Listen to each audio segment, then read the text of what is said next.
소쿨극장의 소리내어 읽거나 눈을 감고 듣기 코너입니다. 오늘 들려드릴 이야기는 신동훈 교수가 엮은 세계민담 전집 한국편에 죽을 고비 3번이라는 제목으로 실려 있습니다. 고든 마음을 가진 선비가 자기 운명에 주어진 3번의 죽을 고비를 도망가지 않고 한결같은 마음으로 극복한 다음 마침내 하늘이 점지해준 인연을 만나는 이야기입니다. 이야기가 너무 길어서 2번으로 나누어 탑재할 수밖에 없었습니다. 죄송스럽게 생각합니다. 다음 이야기는 내일 11월 14일 일요일 아침 10시에 올리도록 하겠습니다. 구독과 좋아요 부탁드립니다. 좋은 글로 보답하겠습니다. 그러면 시작하겠습니다. 옛날 강원도 강릉 땅에 장시성을 가진 한영이라는 아이가 살고 있었다. 집안은 대대로 선비 가문이었는데 어려서 아버지가 돌아가시는 바람에 홀어머니를 모시고 가난하게 살았다. 삭바느질과 길쌈을 해서 집안 살림을 겨우 꾸려가면서도 한영이 모치는 아들의 공부를 성심껏 뒷바라지하였다. 한영이 고생하는 어머니를 생각해서 열심히 글을 읽으니 공부가 점점 깊어져 갔다. 세월이 흘러 한영의 나이 18, 어엿한 총각이 되었을 때 그의 귀에 한양에서 알성과가 있다는 소식이 들려왔다. 한영은 그동안 갈고 닦은 실력도 시험할 겸 과거를 꼭 보고 싶었다. 하지만 집안 사정을 잘 알기 때문에 말을 못하고 고민만 하고 있었다. 그런 그를 보고 어느 날 어머니가 물었다.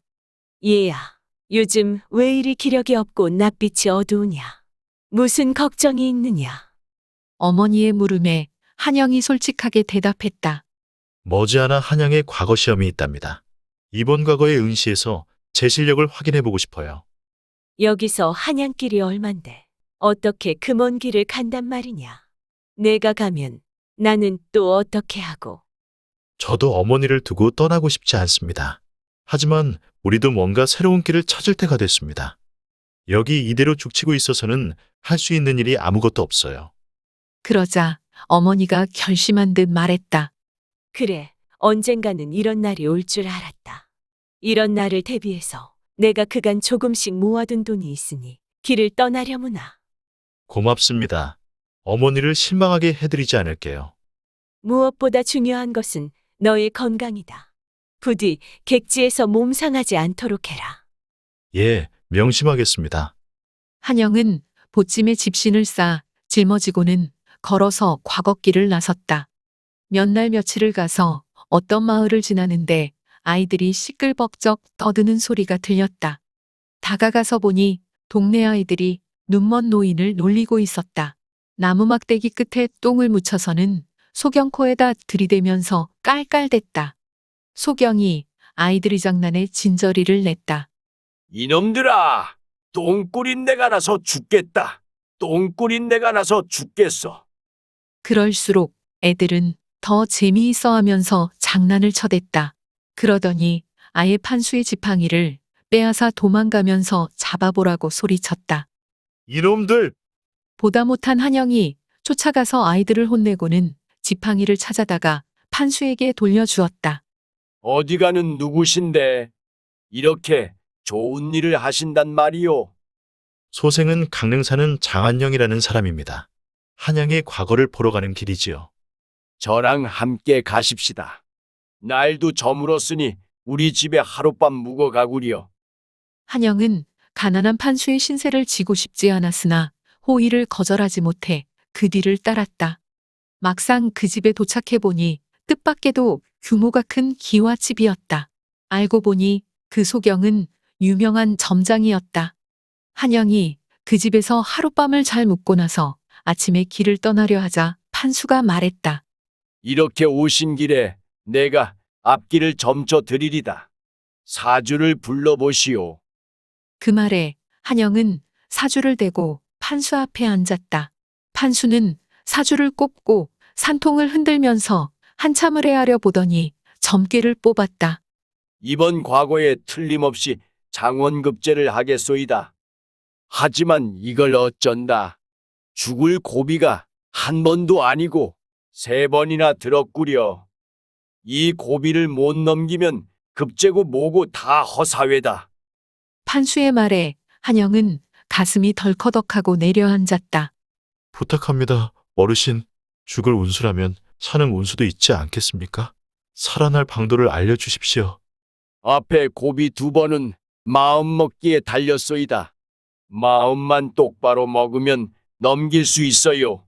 하지만 마지막 한 번이 몹시 어렵군요. 아무 말 없이 한참을 앉았더니 마침내 무언가 결심한 듯 판수가 말했다. 젊은 선비님의 곱고 착한 심성은 하늘 아래 있는 그 무엇보다도 귀중합니다. 어딜 가더라도 그 심성을 잃지 마십시오. 명심하십시오. 소인은 선비님을 위해서 이제 천기를 누설할 생각입니다. 그 죄는 나중에 내가 받으면 될 것이고. 판수는 품에서 작은 비단쌈지 하나를 꺼내더니 한영에게 내밀었다. 3번째 죽을 고비에 이르거든 이 쌈지를 보이시구려. 그럼 무언가 길이 생길 겁니다. 한영은 쌈지를 받아든 다음 마음을 다잡아 먹고서 길을 나섰다. 온종일 부지런히 걸어서 어떤 주막에 유숙하게 되었다. 그날 밤 한영이 방에 홀로 앉아 글을 읽고 있는데 뜻하지 않게 주모가 술상을 들고 들어왔다. 술상을 보니 향기로운 술과 맛있는 음식이 가득했다. 아니, 이게 웬 겁니까? 시키지도 않았는데요. 그냥 제가 드리는 겁니다. 손님을 보는 순간 그만 반하고 말았지 뭐예요. 여자는 한영에게 술을 따라서 권하더니 곁으로 다가와 앉으며 분길같이 뽀얀 손으로 그의 손을 부여잡았다. 예쁜 여자한테 손을 잡히기는 살아생전 처음인지라 한영은 몸과 마음이 다 어지러지해졌다. 그때 문득 판수의 말이 떠올랐다. 한영은 번쩍하고 정신이 들어 권녀의 손을 매섭게 뿌리쳤다. 이러지 마세요. 보아하니 혼인하신 분 같은데 남편 되는 분이 알면 얼마나 기가 막히고 놀라겠습니까? 나는 당신에게 아무런 생각이 없으니 그냥 출상을 가지고 나가도록 하세요. 한영이 정색을 하고서 차갑게 말하니 여인은 무안해져서 그냥 상을 들고 나가려 하였다. 바로 그때 어떤 남자 하나가 방으로 뛰어들어오더니 들고 있던 칼을 바닥에 놓으며 한영 앞에 무릎을 꿇었다. 아니, 당신은 또 누구십니까? 소인은 이 여자의 남편입니다.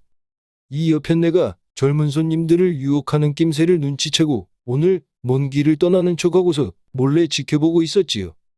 여차하면 둘 다 죽이려 했는데 선비님이 이렇게 대장부처럼 행동하실 줄은 정말 몰랐습니다. 갑자기 한영의 등에서 식은땀이 주르르 흘러내렸다.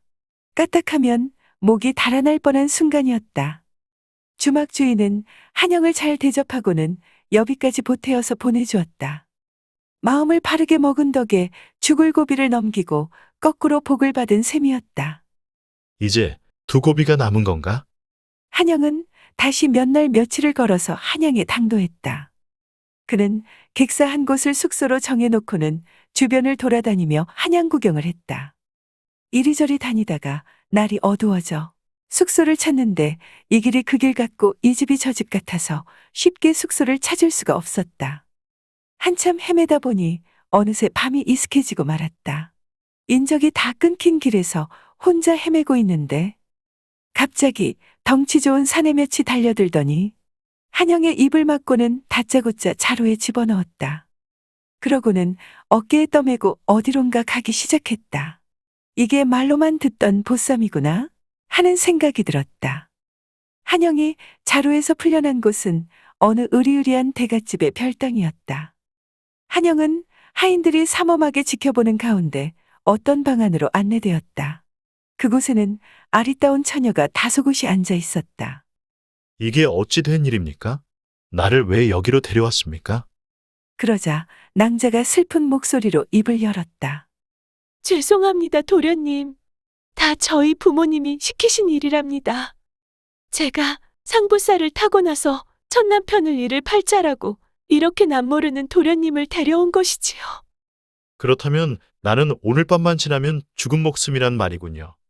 제가 말렸지만 부모님이 끝내 이를 꾸미고 마셨답니다.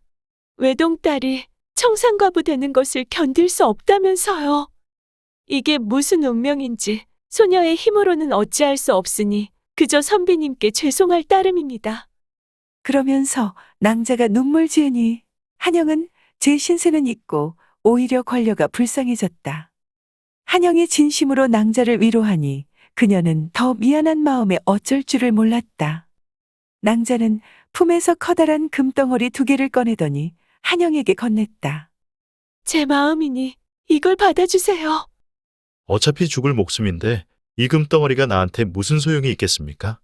한치 앞을 모르는 게 사람의 일이지요. 쓸 것이 있든 없든 제 마음이니 받아주세요. 낭자의 권유를 마다할 수 없어 한영은 금덩어리를 받아서 품에 넣었다.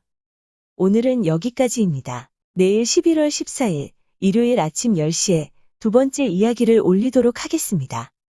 들어주셔서 고맙습니다. 용어 설명에 올리겠습니다. 알성과는 조선시대에 임금이 문묘에 참배한 뒤 실시하던 비정규 과거 시험을 말합니다. 판수는 점치는 일을 직업으로 삼는 맹인을 말합니다. 사주는 사람이 태어난 연월일시의 내 간지입니다. 역학에서는 이에 근거하여 사람의 기륭화복을 알아보는 점을 칩니다. 산통은 맹인이 점을 칠 때 쓰는 산가지를 넣은 통입니다. 분길은 분가루 같은 곱고 부드러운 결을 말합니다. 보쌈은 귀한 집딸이 2사람 이상의 남편을 섬겨야 할 사주팔자인 경우에 밤에 외간 남자를 큰 포대기에 싸서 잡아다가 딸과 재우고 죽이던 일입니다. 이렇게 한 다음 그 여자는 과부가 될 애군을 면하였다고 하여 안심하고 다른 곳으로 시집갔다고 합니다. 또는 가난하여 혼기를 놓친 총각이 과부를 밤에 몰래 포대기에 싸서 데려와 부인으로 삼던 일도 보쌈이라고 합니다. 별당은 본체의 곁이나 뒤에 따로 지은 집이나 방입니다. 상부살은 남편을 여의고 과부가 될 흉한살입니다. 참고 문헌 및 자료 출처 설명에 올리겠습니다. 신동훈 교수가 엮은 세계민담 전집 한국편에 있는 이야기 죽을 고비 3번에 있는 내용을 빌렸습니다. 또 문화재청, 국능유적본부, 경복궁 관리소와 한국민족문화 대백과사전의 누리집에서 기사와 사진을 빌렸습니다.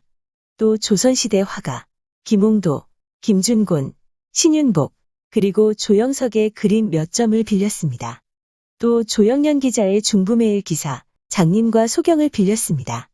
그리고 유튜브 펠트보이의 부채 그리기에서 한 장면 캡처했습니다. 또 인터레스트, 픽스타, 그리고 123RF에서도 사진을 빌렸습니다. 소쿨 극장입니다.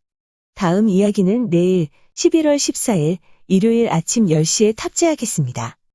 고맙습니다. 안녕히 계십시오.